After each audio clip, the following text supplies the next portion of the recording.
حضرت موسیٰ کو اللہ تعالیٰ نے یہ موقع فراہم کیا تھا کہ ایک بالکل غیر جگہ پر جہاں کوئی جاننے والا نہیں ہے وہاں پر ایک پناہ گاہ میسر آ گئی اور سلسلہ جو ہے زندگی کا روزگار میسر آ گیا۔ فرمایا کہ ٹھیک ہے، یہ میرے اور تمہارے درمیان وعدہ ہے جو طے ہوا، ایمن اجلین قضیت، ان دونوں مدتوں میں سے 8 برس یا 10 برس جو بھی میں پوری کروں، فلا عدوان علیہ، تو پھر مجھ پر زیادتی نہ ہو اس کے بعد، یعنی میں اپنے حصے کا وعدہ پورا کروں تو تم اپنے حصے کا وعدہ پورا کرنا۔ واللہ علی ما نقول وکیل، اور ہم نے جو بات کہی ہے، جو معاہدہ کیا ہے، اس پر اللہ تعالیٰ ہی ہمارا ضامن ہے، وہ ذمہ دار ہے، اس کو ہم گواہ بناتے ہیں۔ یہاں پر قرآن مجید نے تو واضح نہیں کیا کہ وہ 8 برس تھے یا 10 برس پورے کیے انہوں نے، لیکن احادیث میں ہے کہ حضرت موسیٰ نے 10 برس پورے کیے، اور اس کے بعد جو ہے پھر وہ نکاح بھی ہوا، اور اب وہ لے کر اپنی اہلیہ کو اب واپس آ رہے ہیں مصر کی طرف۔ فلما قضى موسى الاجل، جب موسیٰ نے وہ مدت پوری کر لی، وسار باہلہ آنس من جانب الطور نارا، اور وہ اپنے گھر والوں کو، اپنی اہلیہ کو لے کر چلے، تو انہوں نے طور پہاڑ کے ایک طرف کچھ آگ دیکھی۔ قال لأهلهم كثوا انی آنست نارا، اپنی اہلیہ سے انہوں نے کہا کہ ذرا رکو، یہاں پر ٹھہرو، میں نے آگ دیکھی ہے، لعلی آتیکم منہا بخبر، شاید کہ میں تمہارے لیے وہاں سے کوئی خبر، کوئی عطا پتہ لے آؤں، چونکہ راستہ بھول چکے تھے، او جذبۃ من النار لعلکم تصطلون، یا پھر آگ کا کوئی انگارہ لے آؤں تاکہ تم اسے تاپ سکو۔ شدید سردی کا موسم تھا اور راستہ وہ بھولے ہوئے تھے، رات کا وقت تھا۔ فلما اتاها نودی من شاطئ الواد الایمن، اور جب وہ پہنچے اس جگہ جہاں انہیں وہ روشنی نظر آئی تھی، تو آواز آئی میدان کے داہنے کنارے سے، فی البقعۃ المبارکۃ من الشجرہ، اس مبارک خطے میں جو وہ جہاں پر وہ روشنی تھی، ایک درخت سے یہ آواز آئی، ان یا موسیٰ انی انا اللہ رب العالمین، کہ اے موسیٰ میں ہوں اللہ رب العالمین، جہانوں کا رب، جہانوں کا مالک۔ وَأَنْ أَلْقِ عَصَاكَ،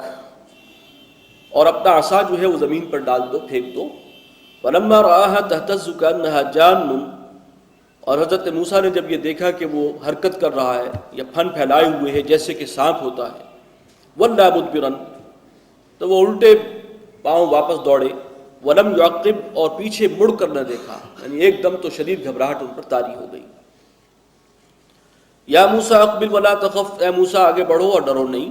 انک من الآمنین، تم بالکل محفوظ ہو، معمون ہو، تمہیں کوئی اندیشہ نہیں ہونا چاہیے۔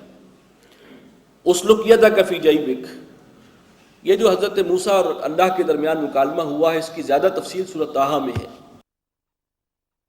جہاں اللہ تعالیٰ نے پوچھا تھا یہ تمہارے داہنے ہاتھ میں کیا ہے، انہوں نے کہا یہ میرا عصا ہے، میں اس پر ٹیک بھی لگاتا ہوں، اس سے پتے بھی جھاڑتا ہوں اپنے مویشیوں کے لیے، اور بھی میرے لیے اس میں بہت سے کام ہیں، فائدے ہیں، بڑی ملٹی پرپس قسم کی یہ چیز ہے۔ وہ ساری تفصیلات وہاں تھی، تو اب یہاں پر جو ہے وہ اس کو مختصر کر دیا گیا۔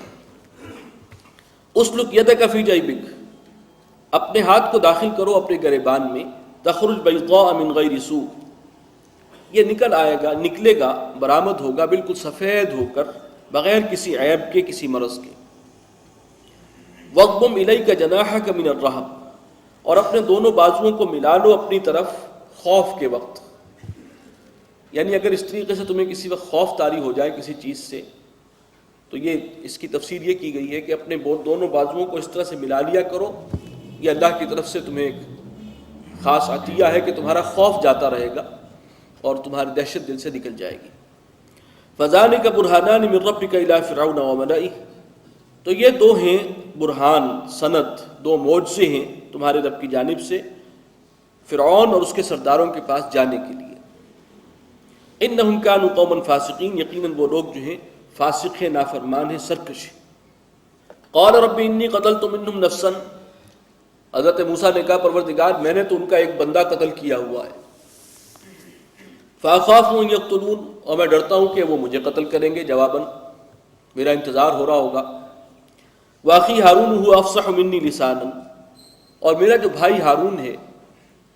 ظاہر بات ہے کہ ہارون علیہ السلام تو وہیں تھے مصر میں، اور عمر میں حضرت موسیٰ سے بڑے تھے، لیکن رسالت جو اصل میں دی ہے اور اللہ تعالیٰ نے اس سارے کام کے لیے جس شخص کو تیار کیا وہ حضرت موسیٰ ہیں۔ تو ان کی درخواست پر ان کو بھی رسالت مل گئی بعد میں، لیکن یہ کہ اصل معاملہ تو حضرت موسیٰ کا ہی تھا۔ تو اخی ہارون ہوا افصح منی لسانا، میرا بھائی جو ہارون ہے وہ مجھ سے زیادہ فصیح اللسان ہے، اس کی زبان رواں ہے، وہ زیادہ قادر الکلام ہے۔ فارسلہ معی یرد ان یصدقنی، تو اس کو بھیج دیجئے میرے ساتھ، یعنی فرعون کے دربار میں یہ جو ڈیوٹی لگائی ہے تو اسے بھی میرے ساتھ بھیج دیں۔ رد این کہ وہ میرے مدد کرے، میرے مددگار کی حیثیت سے ہو، یصدقنی اور وہ میری تصدیق بھی کرے گا، تائید کرے گا، وہ گویا کہ ایک میرے لیے مورل سپورٹ کا کام بھی دے گا۔ انی اخاف ان یکذبون، اور میں ڈرتا ہوں اس بات سے کہ وہ میری تکذیب کریں گے، مجھے جھٹلائیں گے۔ قال سنشد عضدک باخیک، فرمایا کہ ٹھیک ہے ہم تمہارے بازو کو مضبوط کر دیں گے تمہارے بھائی کے ذریعے۔ ونجعل لکما سلطانا، اور تم دونوں کو ہم عطا کریں گے ایک خاص دبدبہ۔ فلا یصلون الیکما،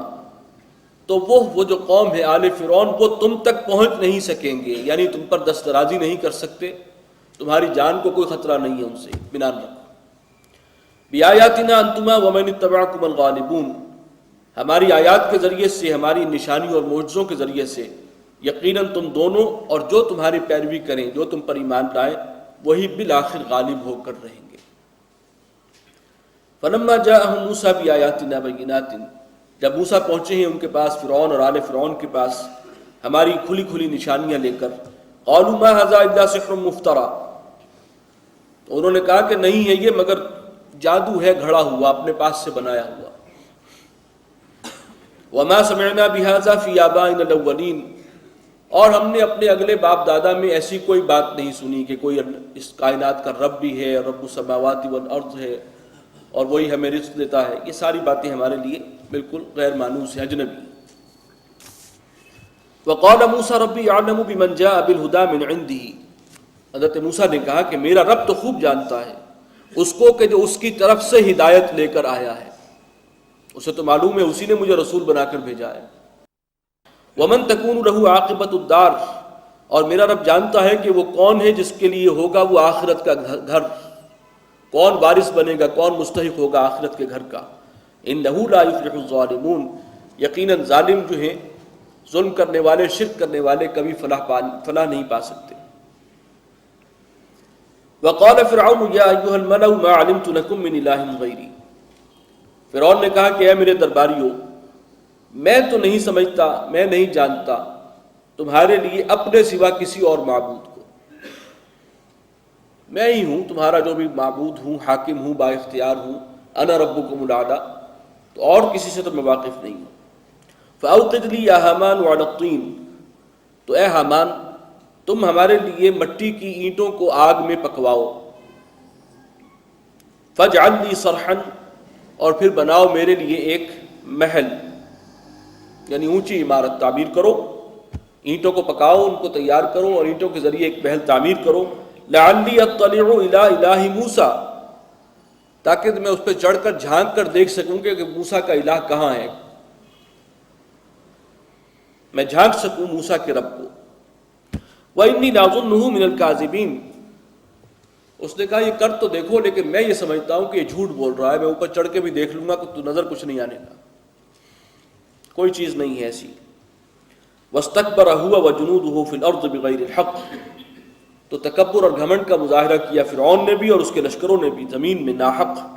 وَظَنُّوا أَنَّهُمْ إِلَيْنَا لَا يُرْجَعُونَ، اور انہوں نے یہ گمان کیا کہ انہیں ہماری طرف لوٹ کر نہیں آنا۔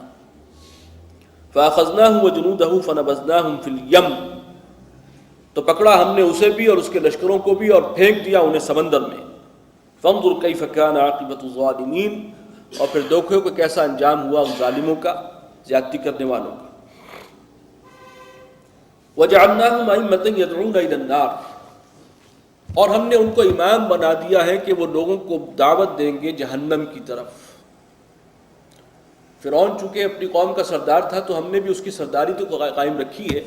لیکن اب وہ اہل جہنم کا سردار ہوگا، لوگوں کو بلائے گا جہنم کی طرف۔ وَيَوْمَ الْقِيَامَةِ لَا يُنصَرُونَ، اور قیامت کے دن ان کو کوئی مدد کہیں سے نہیں ملے گی۔